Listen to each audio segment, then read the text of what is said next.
जैसा कि दोस्तों आपको पता है कि राजस्थान के अंदर 2025 के अंदर सबसे बड़ी वैकेंसी जो कि 53,000 से ज्यादा पदों पर है, राजस्थान चतुर्थ श्रेणी भर्ती आ चुकी है। उसके अंदर जो सबसे ज्यादा नंबर का या मार्क्स का जो सब्जेक्ट है वो है हिंदी सब्जेक्ट है।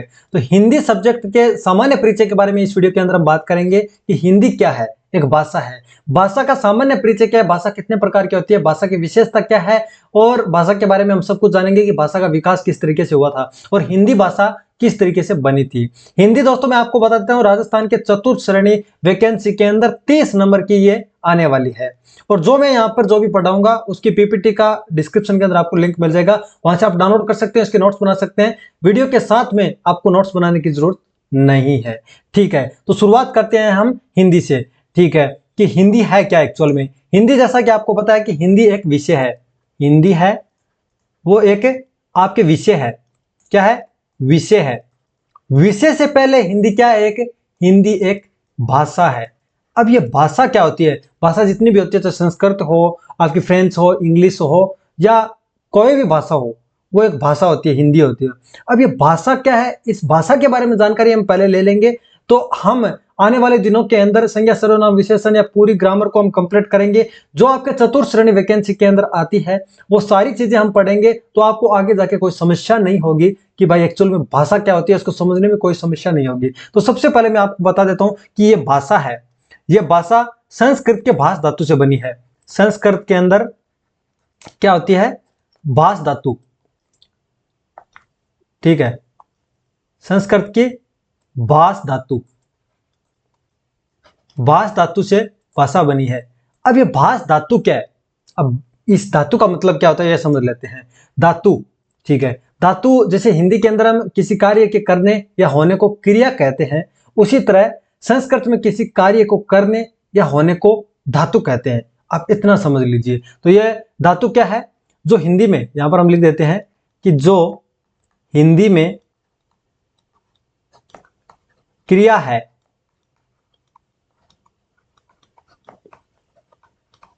संस्कृत में वही क्या है? धातु है। यानी कि किसी कार्य के करने या होने को हिंदी में हम जैसे क्रिया कहते हैं, उसी तरह किसी कार्य को करने या होने को या क्रिया को ही हम धातु बोलते हैं संस्कृत के अंदर। आप इतना मान के समझ लिए। अब ये होता क्या है? जैसे धातु है लिख, ठीक है, या आप मान लीजिए कि पट धातु है। ठीक है, अब इसके अंदर ना हम लगा देते हैं, ठीक है, तो ये क्रिया बन जाती है। क्या बन जाती है? क्रिया बन जाती है। जैसे कि ये लिखना हो गया। ठीक है, लिखना, ये क्या है? प्रत्यय है। आप शॉर्ट के अंदर नोट्स बना लेना, ज्यादा आपको डिटेल के अंदर नोट्स बनाने की वैसे जरूरत नहीं है। ऐसे नोट्स बना लेना जो आपको समझ में आए। ये जैसे ये लिखना है, लिखना क्या है? क्रिया है। पढ़ना क्या है? यहां पर क्रिया है। ये सब क्रिया है। अब दोस्तों मैं आपको बता देता हूं ये क्या है? धातु है। इतना आप समझ लीजिए कि ये लिख धातु है, पट धातु है। ठीक है, ये धातु है। अब यहां पर धातु के आगे जब प्रत्यय लगा देते हैं तो क्रिया बन जाती है। तो अब आपके मन में एक सवाल जरूर होगा कि क्या हम धातु से यहां पर क्रिया लगा दे, धातु में जब प्रत्यय लगा देते हैं तो यहां पर क्रिया बन जाती है। तो क्या, जैसे ये पढ़ना है, एक बार आप मान लीजिए जैसे पढ़ना है, अब पढ़ना से यहां पर ना ये प्रत्यय हटा देते हैं, तो क्या ये वापस यहां पर धातु बन जाएगी? तो ये गलत हो जाएगा। ठीक है, ये इसका प्रत्यय जैसे कि पढ़ प्लस ना, ये क्रिया बन जाता है। इतना आपने समझ लिया। ठीक है, लेकिन पढ़ना में से यदि आप ना घटा देते हैं और ये पढ़ बन जाता है, पढ़ बन जाता है, यानी कि ये धातु बन जाता है। क्या ये सही है? इस तरीके से कोई संधि विच्छेद एग्जिस्ट नहीं करता। अब इसका कारण यह है। तो आपने इस बात से यह समझा कि धातु से क्रिया बनती है, लेकिन क्रिया से धातु नहीं बनती। अब क्रिया से धातु कैसे नहीं बनती? क्योंकि पहले धातु आई है या क्रिया आई है, ये बात आप ध्यान में रखिए। तो मैं आपको बता देता हूं दोस्तों, पहले धातु आई है, क्रिया नहीं आई है। इस बात से ही आपका ये डाउट क्लियर हो जाएगा कि भाई क्रिया से धातु क्यों नहीं बनती है। तो धातु पहले आई है, ठीक है, क्रिया पहले आई, क्रिया बाद में आई। इसका सीधा सा मतलब है कि धातु से ही क्रिया का विकास होता है। ठीक है, मतलब क्रिया से धातु हम नहीं बना सकते, क्योंकि धातु से तो क्रिया बनी है, लेकिन क्रिया से धातु कैसे बन सकते हैं? अब इतने से ही आपका डाउट क्लियर हो जाता है। तो इतना आपको समझ में आया। अब तक हमने क्या पढ़ा है? अब तक हमने ज्यादा कुछ भी नहीं पढ़ा है कि हिंदी एक विषय है, विषय होने से पहले एक भाषा है। भाषा क्या होती है? भाषा संस्कृत के भाष धातु से बनी होती है। धातु जो संस्कृत में क्रिया, जैसे हिंदी के अंदर जो क्रिया होती है वो संस्कृत के अंदर धातु होती है। धातु जैसे किसी भी धातु को आगे जब प्रत्यय लगा देते तो क्रिया बन जाती है, लेकिन क्रिया से प्रत्यय हटाने पर वो धातु नहीं बनती है। आप इस चीज का ध्यान रखिए। चलिए अब हम आगे देखते हैं कि भाषा का प्रयोग कहाँ होता है और ये भाषा है क्या एक्चुअल में, इसका एग्जिस्ट कैसे हुई है, इसको हम समझते हैं। भाषा, एक बार हम दोबारा लिखते हैं भाषा।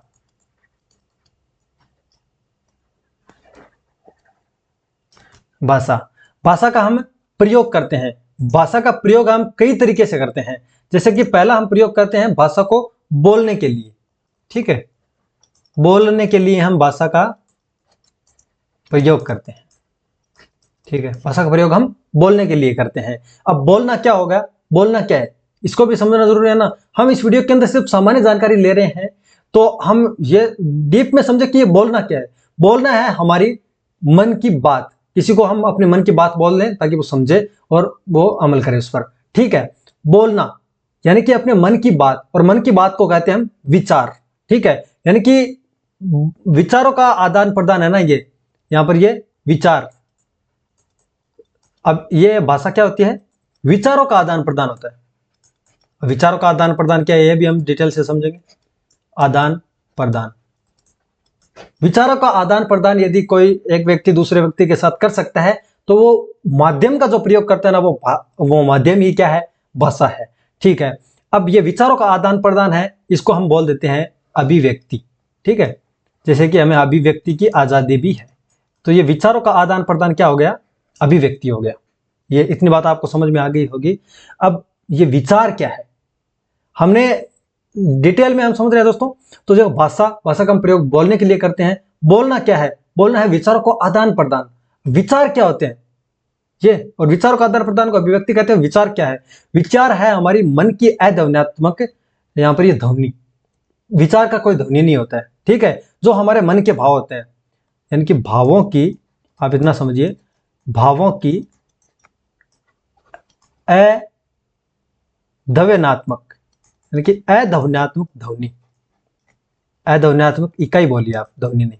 ध्वनि तो है ही नहीं तो कहां से होगी। ठीक है, तो ये विचार है वो हमारे मन की एक अध्वन्यात्मक इकाई है, इसकी कोई आवाज नहीं होती। तो अब इस स्लाइड में आपने समझा कि भाषा का हम प्रयोग बोलने के लिए करते हैं। बोलना यह होता है विचारों का आदान प्रदान। विचारों का आदान प्रदान करने को हम अभिव्यक्ति कहते हैं, और भावों की अध्वन्यात्मक इकाई ही विचार है।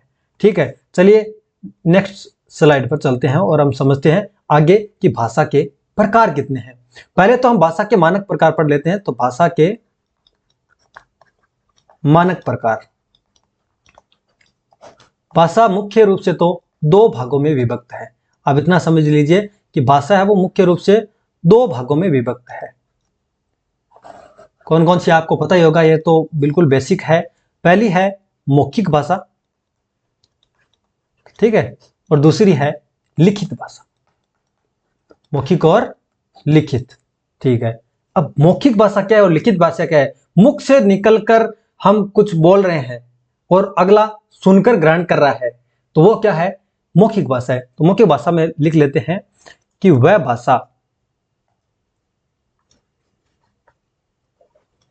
भाषा जहां एक व्यक्ति बोलकर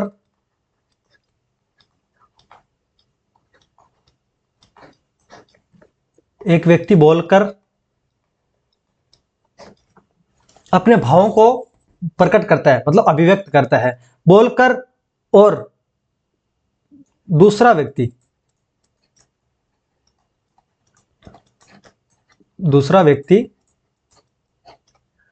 सुनकर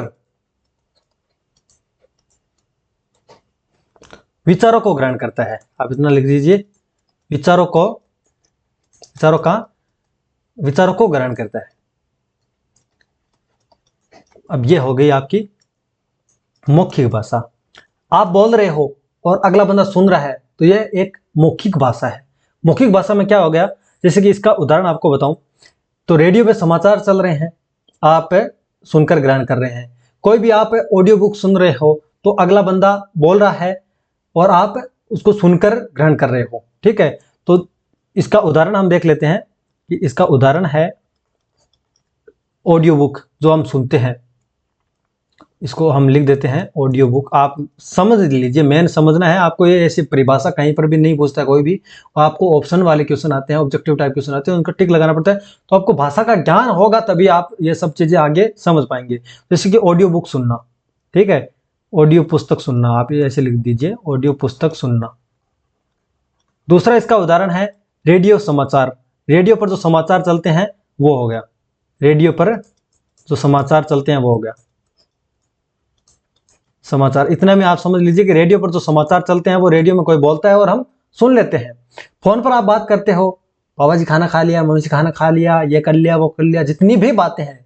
वीडियो कॉल को छोड़कर आप ये देखिए कि आप बोल रहे हैं, वीडियो कॉल हो तो भी आप बोल रहे हैं और अगला बंदा सुन रहा है। तो जो फोन पर बात है, ठीक लीजिए, आप देख लीजिएगा, फोन पर बात है, ये भी क्या है, एक मौखिक भाषा है। ठीक है, फोन पर बात करना भी एक मौखिक भाषा है।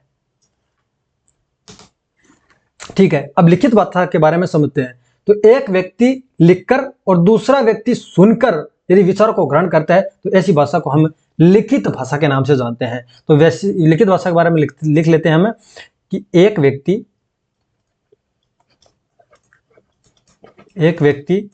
लिखकर अभिव्यक्त करता है। ठीक है, आप अभिव्यक्त देख लेना, अभिव्यक्त करता है अपने विचार। ठीक है, एक व्यक्ति लिखकर और दूसरा व्यक्ति सुनकर, एक मिनट, अभिव्यक्त, एक व्यक्ति लिखकर और दूसरा व्यक्ति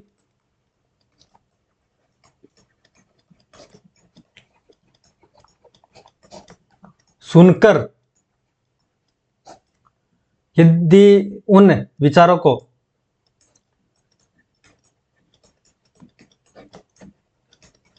ग्रहण करता है, यानी एक व्यक्ति यहां पर लिखता है और दूसरा व्यक्ति सुनकर सॉरी, यहां पर सुनकर नहीं होगा, पढ़कर होगा, मैंने गलत लिख दिया। एक व्यक्ति लिखकर और दूसरा व्यक्ति पढ़कर उन विचारों को ग्रहण करता है, तो ऐसी भाषा को हम लिखित भाषा के नाम से जानते हैं। अब इसके उदाहरण को हम देखते हैं कि लिखित भाषा के उदाहरण क्या है। जैसे आप न्यूज़पेपर पढ़ते हैं तो उसमें क्या है, लिखा होता है और आप उन्हें पढ़ लेते हैं, तो वो क्या हो गया, एक लिखित भाषा के अंदर होता है न्यूज़पेपर। ऐसे समझ लीजिए आप, जैसे जितनी भी किताबें हैं, यानी सभी किताबें जिसके अंदर कुछ ना कुछ लिखा होता है और हम उसमें पढ़कर ग्रहण कर लेते हैं। समाचार पत्र हो गया, ठीक है, और भी जितने भी तरह के लेटर होते हैं, यानी पत्र होते हैं, वो लिखित भाषा के अंदर ही होते हैं। तो इस स्लाइड के अंदर हमने समझा कि भाषा के मानक प्रकार है वो दो है, मौखिक और लिखित। मौखिक वह भाषा जिसमें एक व्यक्ति बोलकर दूसरा व्यक्ति सुनकर विचार को ग्रहण करता है, वो होती है मौखिक भाषा। जैसे कि ऑडियो बुक सुनना, यानी ऑडियो पुस्तक सुनना, रेडियो पर समाचार और जो आते हैं रेडियो पर बोलते हैं हम सुनते हैं, और फोन पर बात करना, ये सब मौखिक भाषा है। लिखित भाषा के अंदर एक जगह लिखा होता है और दूसरी जगह हम पढ़कर उस विचार को ग्रहण करते हैं, तो वो होती है लिखित भाषा।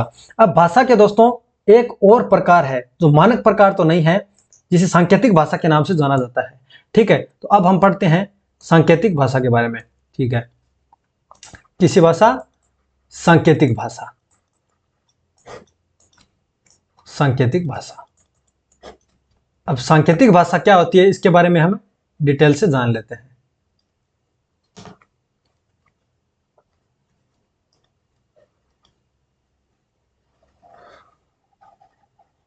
सांकेतिक भाषा, तो जब तक कोई निश्चित वर्ड लिखा ना हो और कोई निश्चित ध्वनि हमें सुनाई ना दे, तब तक हम उसे सांकेतिक भाषा ही मानते हैं। जैसे आप रोड पर चल रहे हो, रोड पर चलते चलते आपको ऐसे निशान दिखा दिया गया, आगे चल के बायां है, या कोई हॉस्पिटल का साइन है, बेड का साइन है, हॉर्न का सिंबल है और वहां पर प्रतिबंध लगाया हुआ है, ऐसा कोई सिंबल है, तो वो सांकेतिक भाषा के अंदर ही होता है। बेसिक आप समझ लीजिए, बाकी आपको भाषा में यहाँ पर लिखा दूं तो आपके नोट्स बनाने के लिए काम आएंगे। ठीक है, तो लिख लेते हैं हम।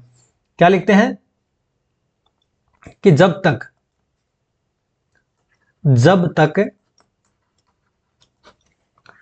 कोई निश्चित शब्द लिखा ना हो,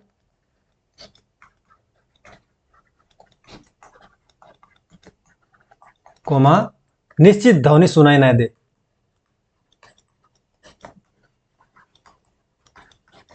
निश्चित ध्वनि सुनाई न दे, निश्चित शब्द लिखा ना हो और निश्चित ध्वनि सुनाई न दे, तब तक हर भाषा एक सांकेतिक भाषा ही है। तब तक मतलब कोई भी भाषा हो, वो ये नहीं है हिंदी के बारे में बात करें, भाषा के बारे में बात करें, कोई भाषा हो, तब तक हर भाषा एक सांकेतिक भाषा ही है। इतना आप समझ लीजिए। इसके उदाहरण देखो, ये है कि जैसे यहां पर कोई सिंबल बना दिया कि आगे चल के ऐसे बाएं होना है, ये क्या है, सिंबल है। आप चैट करते वक्त कोई सिंबल बना देते हैं कि ये कोई इमोजी आप भेज देते हैं। चैट में जो इमोजी होते हैं जिसका कोई, चलो इसको छोड़ते हैं क्योंकि उसका निश्चित अर्थ माना गया है, जैसे कि रेड वाला है वो एंग्री इमोजी है, स्माइल वाला इमोजी है खुश वाला है वो, इसको छोड़िए। जैसे कोई यहाँ पर आप मान लेते हैं कि प्लस का साइन है, आपने रेड कलर के अंदर प्लस का साइन देखा होगा, तो वो हम देख लेते हैं। जैसे कि ये हॉस्पिटल का साइन है, हॉस्पिटल का साइन है, तो ये क्या है, ये एक सांकेतिक भाषा के अंदर लिखा नहीं है। अब इससे हम ये समझ तो सकते हैं, यह भी निश्चित है, तो हम जो इमोजी वगैरह है ना, उसको हम कह सकते हैं कि जैसे आपने ये दिल है, ये क्या है, ये आपका सांकेतिक भाषा के अंदर है, इसका कोई कुछ भी अर्थ समझ सकता है। अब इसको मैं आपको मतलब डेली लाइफ यूज के बारे में बताऊं, तो जैसे कोई लड़की आपको ऐसे करके इशारा कर रही है, तो आप उसका गुस्सा समझ सकते हैं, लेकिन उसके मन में क्या चल रहा है ये हम निश्चित नहीं समझ रहे हैं, क्योंकि हमें कोई ध्वनि सुनाई नहीं दी है और कोई निश्चित हमें शब्द भी लिखा नहीं दिखा रहा है। अब वो कोई और भी इशारा भी कर सकती है। ठीक है, तो आप इतना सा समझ लीजिए कि जब तक कोई निश्चित वर्ड ना लिखा हो और निश्चित ध्वनि सुनाई न दे, तब तक हम हर भाषा को सांकेतिक भाषा ही समझते हैं। अब मैं आपको थोड़ा कुछ पूछता हूं, आप बताइए दोस्तों। ठीक है, मैं आपसे क्या पूछता हूं, मैं आपसे यह पूछता हूं कि क्या लिखित भाषा और मौखिक भाषा एक साथ हो सकती है? लिखित भाषा और मौखिक भाषा दोनों एक साथ हो सकती है। अब इसका मतलब क्या हुआ कि कहीं पर लिखा भी हो और बोला भी गया हो, क्या ऐसी भाषा एक साथ प्रयोग की जा सकती है? तो आप थोड़ा दिमाग लगाइए, काफी सारे भाई लोगों को समझ में नहीं आया होगा, लेकिन आप इससे इतना समझ लीजिए कि कहीं पर कुछ लिखा भी हो और हमें सुनाई भी दे, तो वो होती है लिखित भाषा प्लस मौखिक भाषा, यानी दोनों भाषा एक साथ हो सकती है। तो हाँ, ये हो सकती है जब टीचर पढ़ाते हैं। ठीक है, तो वो बोर्ड पर लिखते हुए, जैसे मैं आपको पढ़ा रहा हूँ, बोर्ड पर लिख भी रहा हूँ, बोल भी रहा हूँ, तो लिखित भाषा और मौखिक भाषा साथ में होगी ना। ठीक है, तो ये इससे आप इतना समझिए कि लिखित भाषा और मौखिक भाषा साथ में हो सकती है, और इसका उदाहरण है शिक्षक जब पढ़ाते हैं। ठीक है, शिक्षक का पढ़ाना, उसमें कौन सी है, लिखित भाषा और मौखिक भाषा दोनों साथ में है। ठीक है, अब दूसरी बात कर लेते हैं कि लिखित भाषा और सांकेतिक भाषा क्या साथ में हो सकती है? इसका भी आपको उदाहरण अच्छी तरह याद है, लेकिन अभी तक आपके दिमाग में नहीं आ रहा होगा। लिखित प्लस सांकेतिक, लिखित और सांकेतिक, क्या ये दोनों भाषा साथ में हो सकती है? तो इसका भी यस है आंसर। तो जैसे आप चैट करते हैं, उसमें कुछ कुछ लिखते हो, हाय कैसे हो, कहाँ से हो, जो भी लिख रहे हो आप, और साथ में आपने दिल वाला इमोजी भी भेज दिया, तो ये क्या हो गया, या थम्स अप भेज दिया, तो आप संकेत भी दे रहे हैं कुछ, उसमें लिखित वर्ड नहीं है, कोई सुनाई कुछ नहीं दे रहा है, और आप लिख भी रहे हो। मतलब सुनाई तो देने वाली तो देखो वो मौखिक होगी, लेकिन हम लिखित और सांकेतिक की बात करें तो कुछ लिखा भी हो और संकेत भी हो। जितने भी हम मैसेज करते हैं उसमें साथ में इमोजी वगैरह भेज सकते हैं, तो वो मैसेज क्या है, लिखित भाषा भी और सांकेतिक भाषा है, दोनों साथ में मिलकर हम करते हैं। समाचार पत्र है, ठीक है, अब इसमें कंफ्यूज मत हो जाना। जैसे समाचार पत्र है, उसमें हम यहाँ पर पढ़ रहे हैं, तो वो लिखित है यहाँ पर, और संकेत आ गया, जैसे कोई एरो आ गया, ऐसे दाएं का एरो आ गया, ठीक है, तो यहां पर वो संकेत भी है। तो लिखित भाषा और सांकेतिक भाषा साथ के अंदर है। अब मैं आपको एक और बात पूछता हूं, आप मुझे बताइएगा। वो बात यह है कि क्या मौखिक भाषा और सांकेतिक भाषा साथ में हो सकती है? मौखिक और सांकेतिक साथ में हो सकती है, यानी इसका मतलब यह होगा सिंपल सा कि कोई बोल भी रहा है और संकेत भी दे रहा है। जैसे कोई लड़की आपको इशारा कर रही है तो वो सिर्फ संकेत है, बोल कुछ नहीं रही है, लेकिन बोलने भी और संकेत भी दे, तो इसका उदाहरण क्या आप बताइए, थोड़ा ध्यान लगाइए। जैसे कि कोई नर्तक है, ठीक है, नर्तक है, नाचने वाला, वो स्वयं भी तो गाना गा रहा है, ठीक है, स्वयं ही गाना गाए, स्वयं ही गाना गाए और साथ में डांस भी करे और साथ में नृत्य भी करे।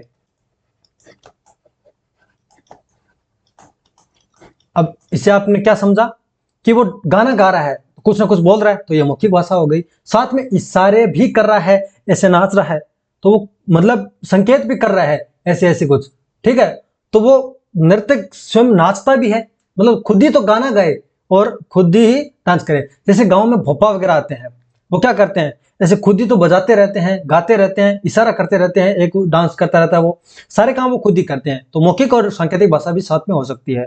अब मैं आपको लास्ट एक क्वेश्चन पूछता हूं, इसका भी आप सॉरी जवाब देना कि क्या मौखिक भाषा और यहां पर लिखित भाषा और सांकेतिक भाषा तीनों साथ में हो सकती है या नहीं? तो इसका उदाहरण यह है कि जब छोटे बच्चों को शिक्षक पढ़ाते हैं तो वो सब कुछ करते हैं। जब छोटे बच्चों को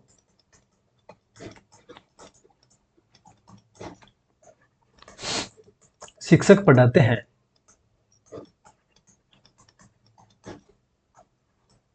तो इसमें ये तीनों भाषा होती है, यानी कि कुछ बोलते भी हैं, कुछ लिखते भी हैं और संकेत भी करते हैं। जैसे कि एक टीचर पढ़ा रहा है और कोई पोइम सुना रहा है, मान लेते हैं कि वो पोइम है चिड़िया की, ठीक है, तो टीचर ने बताया कि बेटा चिड़िया ऐसे बोलती है, ऐसे इशारा करके बोल दिया कि भाई ऐसे उड़ती है, और कोई संकेत भी कर दिया कि आसमान में उड़ती है, आसमान नीले कलर का होता है, आसमान इस तरीके से होता है। मतलब मैं आपको एकदम बेसिक भाषा में बताऊं तो मौखिक में क्या हो गया, फिर शिक्षक बोल के पढ़ा रहा है उसको।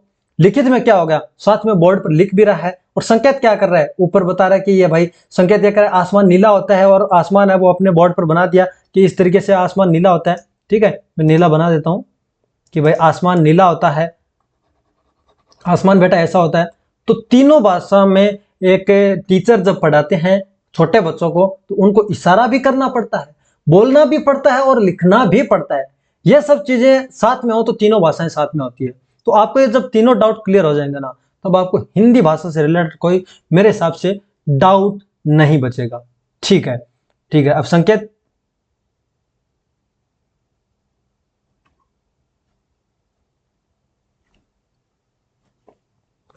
अब आपको सांकेतिक भाषा क्या है ना, वो उदाहरण में आपको बता देता हूं, जो आपको अभी तक समझ में नहीं आए हैं तो आ जाएंगे। ठीक है, कि जैसे कोई कुछ भी मान लो, जैसे ये बेड है, हॉस्पिटल का बेड बना दिया, ठीक है, मान लो मैंने, ठीक है, ये क्या है, बेड, और कहीं पर ये ऐसा चित्र लिखा हुआ है, तो ये सांकेतिक भाषा का ही उदाहरण है। सांकेतिक भाषा ये संकेत दिखा रहा है कुछ। कोई भी आपने हार्ट भेज दिया या आपने कोई इमोजी भेज दिया किसी को, ये क्या है, ये सांकेतिक ही है, इसमें लिखित कुछ नहीं है। ठीक है, हॉर्न की आवाज है, ये क्या है, सांकेतिक है, इसमें लिखित कुछ नहीं है। हॉर्न की आवाज से आप बंदा कुछ भी समझ सकता है। पशु पक्षी की आवाज है, ठीक है, पशु पक्षी की आवाज, ये क्या है, सांकेतिक है।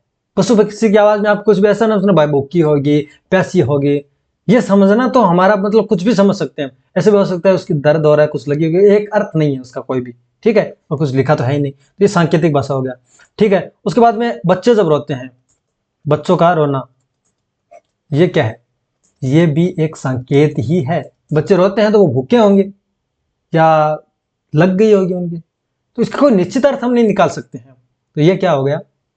हमारा हिंदी का सामान्य परिचय हो गया, भाषा का सामान्य परिचय हो गया। आने वाले वीडियोस के अंदर हम क्या करने वाले हैं? सबसे पहले हम जो राजस्थान चतुर्थ श्रेणी वैकेंसी के अंदर संज्ञा टॉपिक है उसको सबसे पहले हम कंप्लीट करेंगे। संज्ञा के बाद में आगे हम पढ़ेंगे। तो ये आपको क्लास कैसी लगी कमेंट करके जरूर बताना। वीडियो पसंद लाइक करें, शेयर जरूर करें, सब्सक्राइब भी करें। जय हिंद।